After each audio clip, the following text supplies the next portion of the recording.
Hi, I'm John Cullen, Principal of Bulldog Marketing Sales, and welcome to 5 Things I Love. Wait, 5 Things I Hate About the Pet Industry. Let's get started. Number 1, the peddler mentality. I mean, it's not the 1970s anymore. You gotta wake up. If I just buy some cheap pet product for $1 and sell it for $1.50, I'll be successful. It just doesn't work anymore. And so that 50-cent spread, and he's like, oh, marketing? What marketing? Oh, it's in the price. That just doesn't work anymore. Marketing, why do I need marketing? I don't know. Maybe because no one can buy something they've never heard of before.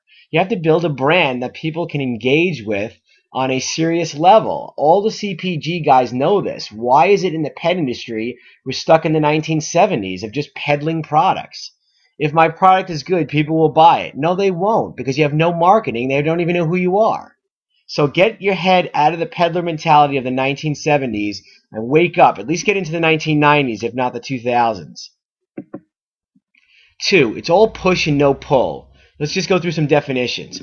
Push is selling your product into the retail, okay, or into the retail chain, or retailers in general. And what does that mean? It means giving discounts, off-price, TPRs, initial stocking order discounts, rebates, all those kinds of things that get it in the door. Pull is getting your product sold to consumers from retail, typically AKA marketing. Everybody wants to sell their product in, and no one cares what happens when it gets on shelf. The reality is, and any buyer worth their grain is going to tell you, you have 6 months to make it happen or you're going to be out. Okay? Pet products don't sell by osmosis. The ridiculous category stats. Yes, pet is 50 billion, but for you, it's probably more like 12 billion. Because let's just break down the numbers, okay? 20 billion is food and treats, which is dominated by Procter & Gamble, Colgate, Nestle, and Mars. And why is that? Those guys are consumer packaged goods companies. They don't even care about Petco and PetSmart. I mean, really. They're more worried about Walmart, Target, Kroger, and all the other big food chains. Okay? Petco and PetSmart is like a blip on their sales radar. And those guys have been marketing products since the 1800s. So believe me, they know how to do it. And you probably don't. So it's going to be really hard to compete with them. So already we're down to 30 billion. Okay? So are you doing pet grooming and boarding? No? Okay, slice off another 4 billion. Are you selling live animals? No? Okay, take out another 2.4 billion. People bringing their people to vets, vet care, 13.4 billion. Are you a vet? No? Take 13.4 billion off. What are we left with? 11.8 billion, which is supplies, over-the-counter medicine. Probably half of that, or at least close to it, is flea and tick. So you're probably left, somewhere between 6 and 8 billion for everybody else. So understand the category you're in, okay, and understand how big it really is. Forget about 50 billion, because it's not, okay? It's more like 12. Because if you're not in food, you're not a vet, you're not doing grooming, you're not selling live animals, you're in this bucket here, supplies, over-the-counter medicine, which is 11.8 billion, okay, at best.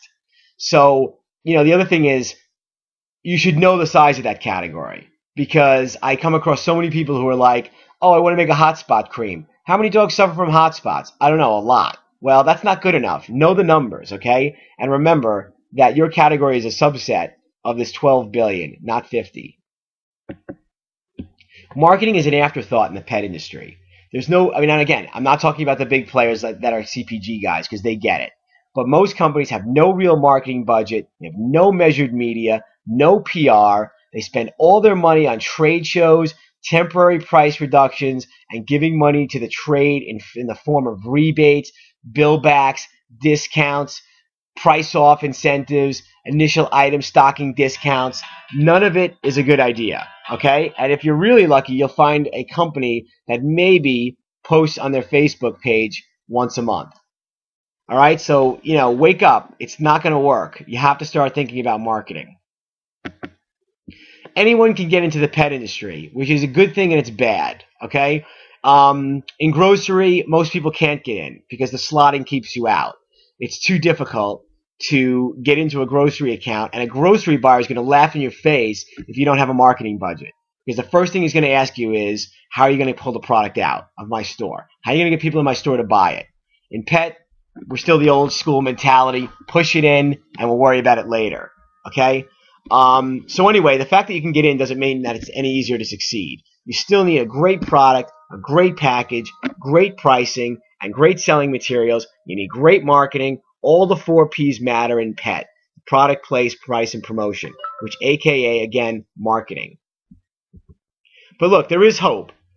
Companies beyond the CPG players are becoming more sophisticated. Look at some of the things that JW Pet has done recently, or Nylabone, and some of the other toy companies have really been successful in engaging with the consumer on a whole new level that was only known in the grocery channel. So, the other thing is retailers are demanding more consumer pull marketing. They don't want the ultimate responsibility of getting your product in the consumer's hands. So even for the retailers, they want more marketing. And then companies like mine, Bulldog Marketing Sales, are here to help you succeed with marketing without breaking your piggy bank. So let's have a conversation. Here's my number. It's free. I mean, pet people love free, right? So let's get real. Let's have a conversation for a half hour for free. Here's my number, 718-218-4PET or 718-218-4738. Check out all my free videos and my free blog posts and all my information about selling pet products online at my website, bulldogms.com. Hope to speak to you soon. Take care and happy selling.